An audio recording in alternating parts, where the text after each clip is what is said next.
In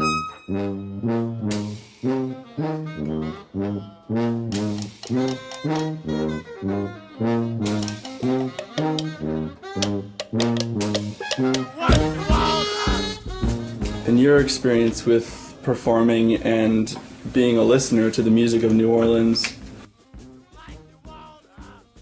how would you say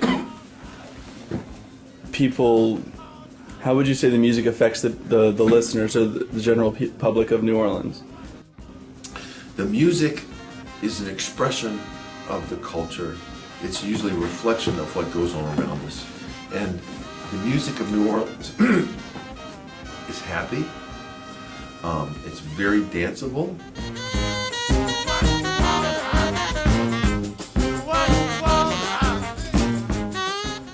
It has very simple lyrics, not a lot of lyric density, more like anthems, more like, hey, you know, or your grandma and my grandma sitting by the fire. Your grandma told my grandma, I'm gonna set your hair on fire. Talking about hey now, Iko Ande, Giacomo Finande, Giacomo Finande. Okay, so what's that song about? Well, it's two chords. It's got the same chords as Tisket and Tasket. You know, very, very simple kind of nursery rhyme song. The lyrics, Iko Ande, according to a website, I know it's true, I read it on the internet. Iko is a African word that the griot storyteller says, listen up, I'm talking, pay attention. And Ande is the audience response. We are listening, keep going. And Giacomo Finande, Giacomo means fool in Pidgin French, and so the loose translation is, I will not be the fool today. Well, you can imagine a Mardi Gras Indian going out dressed.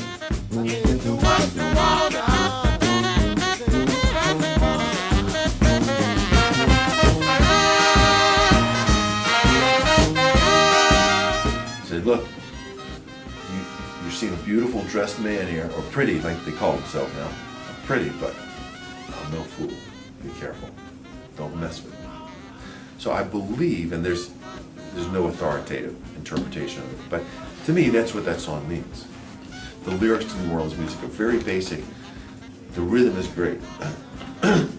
So you can dance to it, you can drink to it, you can talk to it, and you can have a good time to it. It's not classical type music. It's not so much sitting and listening music. I play listening music. But the real nature of New Orleans music, if you can if you can dance to it and drink to it, you can be successful. You can have a klezmer band. You can have a Zydeco punk band. You can have a swing band. You can have a Texas swing band. If you can have a punk New Orleans band, like the Egg Yolk Jubilee. These are all bands that exist in New Orleans. And if you can dance to it, if you can feel good to it, we like it. We're not exclusive of other cultures. We welcome them in, but it has to fit with our general mix. It's like a gumbo. It has to go into the gumbo. It has to mix good with everything else. And the music is a manifestation of our culture. It's a symbol of our culture. We believe in our music. We believe in our food. We know everything in the world isn't fried. Somebody out there is eating healthy. Somebody out there is sitting and listening seriously to classical music. Sometimes I realize what it is when I fly out of town and come back in the airport. And I feel like I've just entered the third world. Sometimes, like at Jazz Fest, I had a friend from New England in. It's an old friend, she's a musician. And we're sitting there to the Hot 8 dance band, Hot 8 brass band, it's close of Sunday. And I'm just dancing. You know, I'm a big guy, so for me to dance, it's kind of cartoonish. And she's over there sitting next to us, like, trying to get loose, you know? She's trying to get loose, and she's really enjoying it. You know, she's a great person. I don't mean to be funny, but they just don't know how to enjoy themselves like we do. And it's part of our culture. And the music is the thing, physically, outward, visually, that shows people like Treme. It's our visual extension. The food we talk about obsessively, parties, everybody talks about the food, but the music is something that people anywhere can appreciate, not just us. It's our cultural ambassador.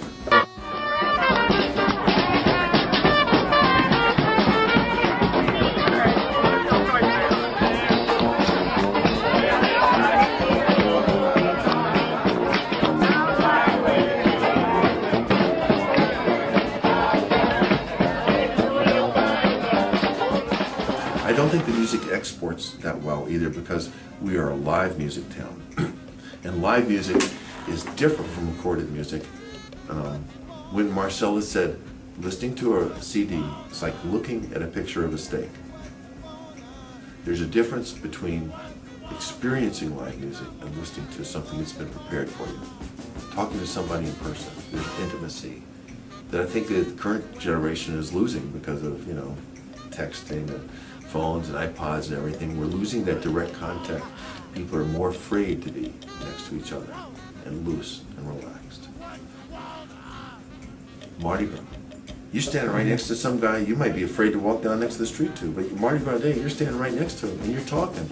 You might even give the guy a beer. And music is a social lubricant. It gives us something to talk about, it gives us something to dance to, it gives us something to pick up people to, it gives us a reason to give out, and it gives us a reason to be very proud of our culture. It shows us why we should be proud. We don't always record well, that's what I was saying earlier. We're a live experience. Our recorded music, it sounds a little out of tune, a little sloppy, it sounds a little amateurish. But you go see it live and you feel it. You go to a second line in the middle of Tremaine, it's 10 in the morning, and somebody's drinking a beer in a paper bag, and everybody's dancing, and there goes the casket down the street. That's live music, baby. That's the experience. And that's New Orleans. And that's not Baltimore. It's definitely not Akron, Ohio, or Detroit. It's our culture, and it's the manifestation of it. I think that you see it, you can taste it, you can explain it to somebody, and it's unique. We're proud of our uniqueness, and the music, even more than the food, shows that.